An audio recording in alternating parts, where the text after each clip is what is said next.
उस रात एक बच्चे का जन्म हुआ, लेकिन वो रात एक नॉर्मल रात नहीं थी। आसमान में बिजली चमक रही थी और हवाएं कुछ बह रही थी, जैसे कुछ किस्मत भी उस जन्म का गवाह बनना चाहती हो। वो आंखें एक नवजात शिशु की नहीं थी। जब उसने आंखें खोली, सब थम सा गया। उस आंखों में एक कहानी थी, एक गहरा दर्द, जैसे उसने जन्म नहीं, एक पुरानी याद दोबारा पाई हो। जैसे ही माँ ने उसे गोद में उठाया, उसने अपनी आंखें खोली और बस एक ही शब्द बोला, वो आ गया, वो आ गया। माँ घबरा गई, डॉक्टर सुन पड़ गए। किसी ने पहली बार एक बच्चे को जन्म के साथ डर बोलते हुए सुना। उसने चुप होने से पहले एक बार फिर कहा, मैं फिर से मरूंगा। उसे क्या एक नवजात को अपने पिछले जन्म की याद थी, या सिर्फ एक मनोवैज्ञानिक खेल था, या कुछ ऐसा जो समय के परे था। वो बच्चा अभी 6 साल का हो गया। उसको रात को सपने में युद्ध दिखाई देता है। हर रात एक ही दृश्य नजर आता है, एक भूतिया मैदान, खून से भीगा एक राजगद्दी और उसके पीठ में उतरती हुई एक तलवार। और उस पल जब उसकी सांसें रुकती है, उसे अपना नाम याद आता है, सम्राट वीरदेव। और जिसने उसका वध किया वो था उसका सबसे विश्वास पात्र मित्र सेनापति। जिसने रक्षा का वचन दिया था वही बन गया वध का पात्र। वो सपना नहीं लगता था, वो याद लगती थी। उस याद में हर बार वो मरता था। फिर अचानक आंखें खुलती है, पसीने से भीगा हुआ बच्चा चिल्लाता है, मैं राजा था, मुझे किसने मारा। माँ और पिता भाग कर आते, पर उसके चेहरे पर डर नहीं, सिर्फ एक सवाल जल रहा था, माँ क्या मैं पहले भी मरा था? क्या ये मेरा दूसरा जन्म है? तो क्या ये सिर्फ एक सपना था, या कालचक्र ने उसकी पुरानी मौत का राज खोल दिया? एक शाम वो छोटा सा बच्चा माँ के पास आया। उसकी आंखों में डर था, लेकिन जुबान पर एक मासूम सवाल, माँ क्या मैं पहले भी मरा हूँ? उस सवाल ने माँ को झाँक कर रख दिया। उसके चेहरे पे पहले भाव आया डर का, जैसे किसी ने एक पुराने गाँव को फिर से खोल दिया हो। माँ कुछ नहीं बोली, ना उसने आँख में आंसू रोका, ना अपने बेटे को गले लगाया, बस चुपचाप देखते रहे। बच्चा धीमी आवाज में फिर बोला, माँ मैंने सपने में देखा कि मुझे किसी ने मारा, तलवार से, पीठ के पीछे से, लेकिन उसने कुछ नहीं कहा। वो तो मेरा ही दोस्त था, माँ मेरा अपना मित्र। माँ की आंखों से आंसू बहने लगे। उसने अपना चेहरा मोड़ लिया, जैसे वो अपने बेटे के चेहरे में किसी और का चेहरा देख रही हो। उस रात माँ चुपचाप उठी, बिना किसी को जगाए, और चली गई एक पुराने मंदिर की तरफ। अंधेरा था, रात के सन्नाटे में सिर्फ उसके कदमों की आहट थी। मंदिर में पहुंचकर वो टूट गई। वो मूर्ति के सामने गिर गई, माथा टेक कर चीखी, हे प्रभु मैंने क्या पाप किया था? मेरा बेटा हर जन्म के साथ दर्द लेकर क्यों आता है? क्या उसकी आत्मा को कभी शांति नहीं हो पाएगी?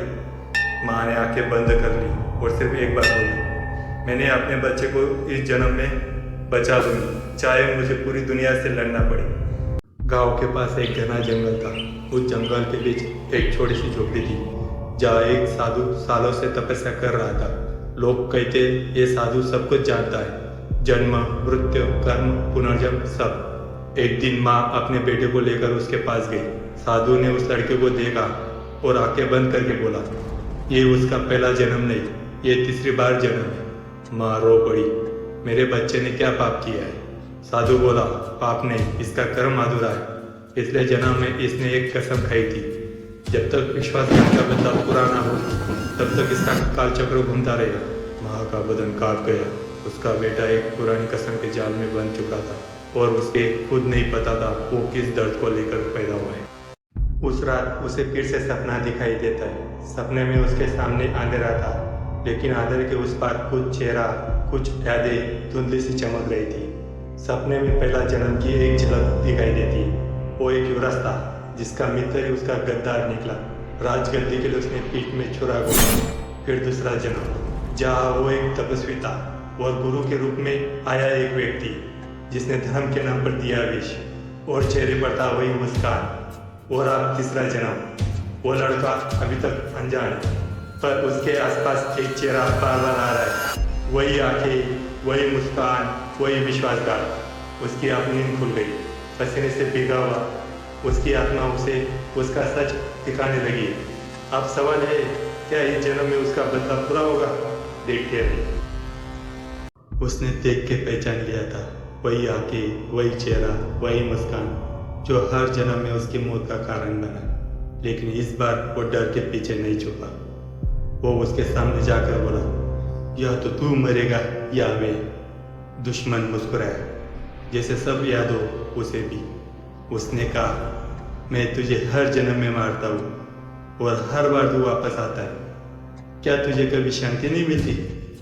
लड़का बोला, नहीं, जब तक मैं तुझे मारूंगा नहीं, मैं जन्म लेता रहूंगा हर बार। दोनों सामने खड़े थे। एक ने दोस्ती निभाई थी कभी और दूसरे ने विश्वास तोड़कर वध किया था। इस बार हाथ में ना राजगद्दी थी ना बदला, सिर्फ एक सवाल था, क्या कालचक्र टूटा जा सकता है? मिट्टी उड़ी, हाथ भिड़े, ना तलवार थी ना ढाल, सिर्फ दर्द, गुस्सा और टूटा हुआ विश्वास था। उसने दोस्त को गिराया, नाक से खून बह रहा था, चेहरा सुजा हुआ, पर आंखों में अब भी दोस्ती की चिंगारी थी। वो चिल्लाया, क्यों किया तूने ऐसा? और जवाब में सिर्फ खामोशी थी। फिर रुक गया और कहा, मैं तुझे माफ करता हूँ, क्योंकि बदला मेरा काम नहीं, न्याय का काम है। कालचक्र थरथरा गया, आसमान में बिजली चमकी और पहली बार वो शांत हो गया। शायद इस बार चक्र टूटा नहीं, बल्कि पूरा। उसने ना तो तलवार उठाई ना ही खून बहाया, सिर्फ एक वचन दिया, मैं तुझे माफ करता हूँ। उसी पल कुछ तो बदल गया। हवा रुकी, धरती ने सांस ली और कालचक्र रुक गया। माँ ने पूछा, क्या तू सुकून में है बेटा?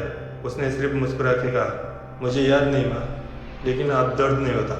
उसी रात सपने में उसे एक आवाज़ आई, तेरा कर्म पूरा हुआ, अब तो मुक्त है। सुबह आंखें खोली तो सब कुछ वैसे ही था, लेकिन उसका मन पहली बार शांत था। शायद ये अंतिम जन्म था। अगर वीडियो अच्छी लगी हो तो एक लाइक जरूर करें और जुड़ जाए हमसे और ऐसी ही कहानी लाते रहें। धन्यवाद।